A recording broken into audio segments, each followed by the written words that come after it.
আসসালামু আলাইকুম সুপ্রিয় শিক্ষার্থীবৃন্দু, ধন্যবাদ সবাইকে। আশা করি আপনারা ভালো আছেন। আল্লাহর রহমতে আমিও ভালো আছি।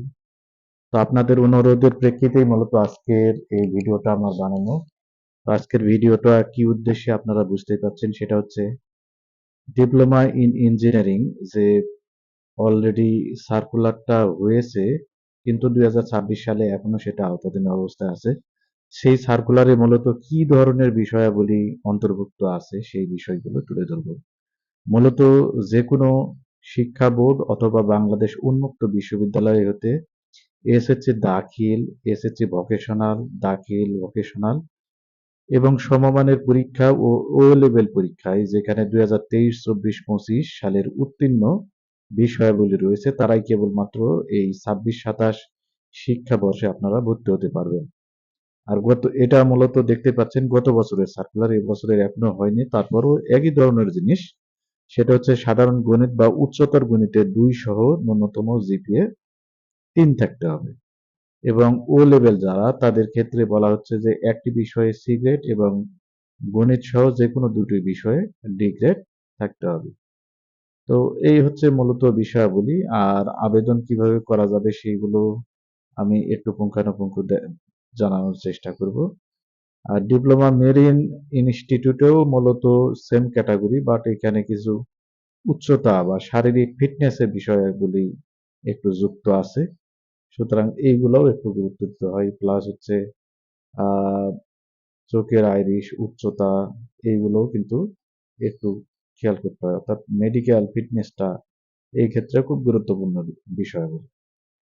বাট এমনিতেই diploma in agriculture, diploma in forestry, diploma in fisheries, তারপর ডিপ্লোমা ইন লাইভস্টক, এই যে বিষয়গুলি রয়েছে এইগুলোতে মূলত বাংলাদেশ উন্মুক্ত বিশ্ববিদ্যালয় অথবা যে কোনো শিক্ষা বোর্ড থেকে বা এসএসসি দাখিল, এসএসসি ভোকেশনাল, দাখিল ভোকেশনাল বা সমমান পরীক্ষায় 2003, 4, 5 অর্থাৎ আমরা যখন 2026 সালে যে সিলেবাসটা সার্কুলারটা দেখব সেখানে 2024, 25 এবং 26 সালে উত্তীর্ণ শিক্ষার্থীরা মূলত 2.5 বা 3 পয়েন্ট যেটা বলা হচ্ছে যে এই পয়েন্টের মধ্যে আবেদন করতে হবে।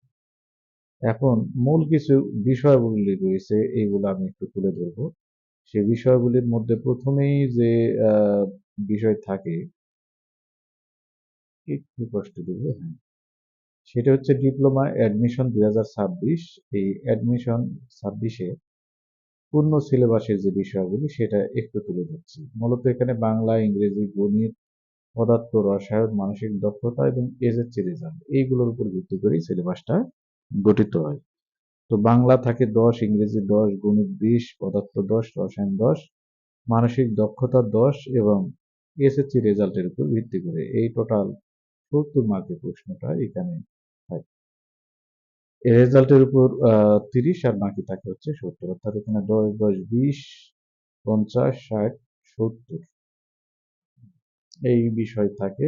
আর এখানে বলা হচ্ছে যে 30 মার্ক যে এসএসসি রেজাল্টের উপর ভিত্তি করে, অর্থাৎ চতুর্থ বিষয় বাদে যে জিপিএ থাকবে সেটাকে 6 দিয়ে গুণ করে মূলত রেজাল্ট তৈরি করা হয়। এটা সোর্স হিসেবে বাংলাদেশ কারিগরি শিক্ষা বোর্ডের আওতাধীন। আর আমি এখানে মূলত একটা বিষয় তুলে ধরছি যে যেমন ডিপ্লোমা পর্যায়ে সরকারি প্রতিষ্ঠানে ভর্তি পরীক্ষা প্রশ্নপত্র 2025 সালে যে প্রশ্নটা এসেছিল সেইটা আপনাদের সামনে একটু দেখানোর চেষ্টা করছি। তো এইখানে মূলত যে প্রশ্নগুলো আছে তার মধ্যে আছে ইংলিশ, বাংলা, সাধারণ জ্ঞান, মানসিক দক্ষতা, তারপর রয়েছে পদার্থ, রসায়ন, এইগুলো বিষয়।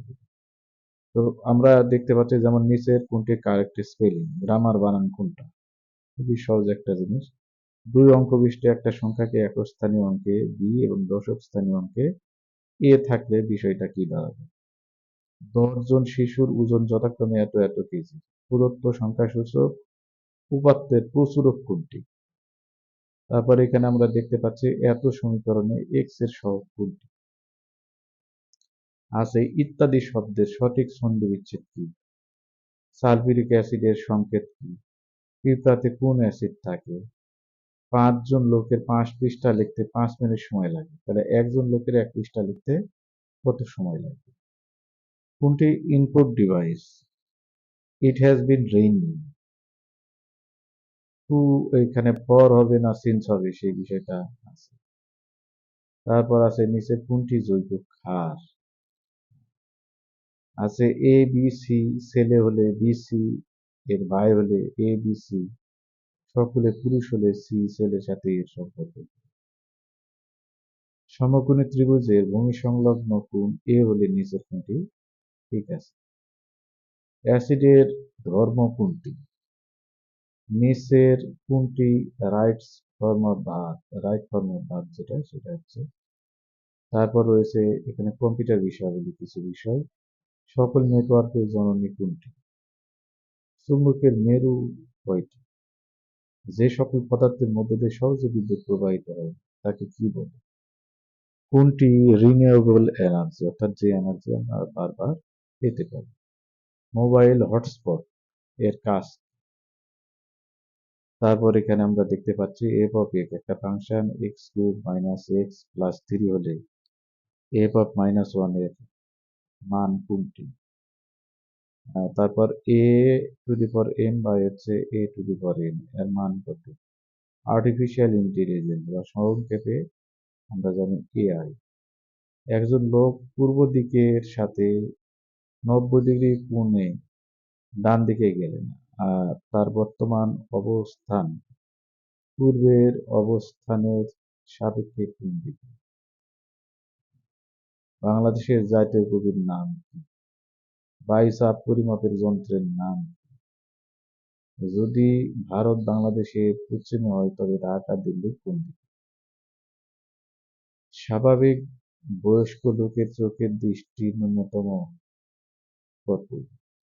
আল্লাহর অস্তিত্বে বিশ্বাস আছে যার, হি ইজ ভেরি ফ্রেন্ডলি সেন্টেন্সটিতে মূলত ফ্রেন্ডলি শব্দটি এখানে কি হিসেবে ব্যবহার হয়েছে? গাছ থেকে একটি ফল মাটিতে পড়ল, এটি কোন কালের উদাহরণ? এটি মূলত কোন বলের উদাহরণ?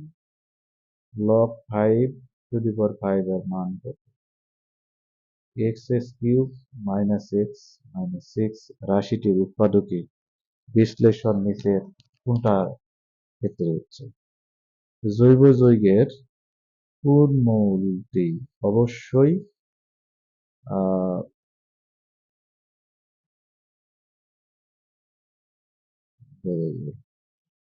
অবশ্যই থাকবে কার্বন, জৈব যৌগ হতে গেলে কিন্তু কার্বন লাগবে। যদি টিকেট চেকার ট্রেনের সাথে সম্পর্কিত হয় তবে অ্যাম্পিয়ার কিসের সাথে যুক্ত? পিচ, আম্পায়ার যেটা। তো এই হলো মূলত বিভিন্ন ক্যাটাগরি প্রশ্নগুলো আছে, আমি একটু দেখানোর চেষ্টা করলাম।